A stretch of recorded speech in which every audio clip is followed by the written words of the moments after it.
గర్భిణి 9 నెలల గర్భిణి ఆవిడ ఎవరు అడ్డొచ్చినా ఓ మీరు పడకండి అంటే సహజం కదా. అలా ఉంటే కృష్ణ ఎక్కడికి పరిగెత్తుకుంటూ వచ్చేస్తుంటే ఆవిడ ఓ మీరు పడుకోండి అంటే పక్కన ఆగి ఎందుకు పడుకోవడం, నువ్వు పడుకోవడం ఏమిట్రా, నేను నీళ్ళు వస్తున్నాను నిండి చూడాలని అంది ఆవిడ. నువ్వు చూడాలి ఎలా అయ్యావు అన్నాడు.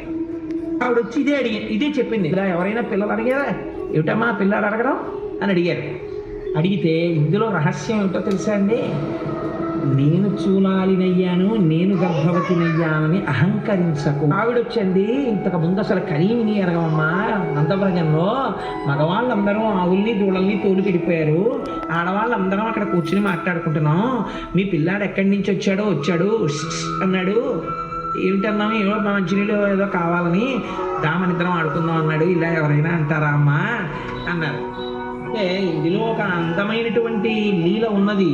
ఏంటంటే సూర్యుడు ప్రకాశిస్తూ ఉండగా పగటిపూట రాత్రి జరిగినటువంటి విశేషాల్ని, దాంపత్య సంబంధమైన విషయాల్ని బహిరంగ చర్చలు చేయకూడదు. సూర్యప్రకాశం ఉన్నంతసేపు ఈశ్వరానుగ్రహాన్ని అనుసంధానం చేయాలి.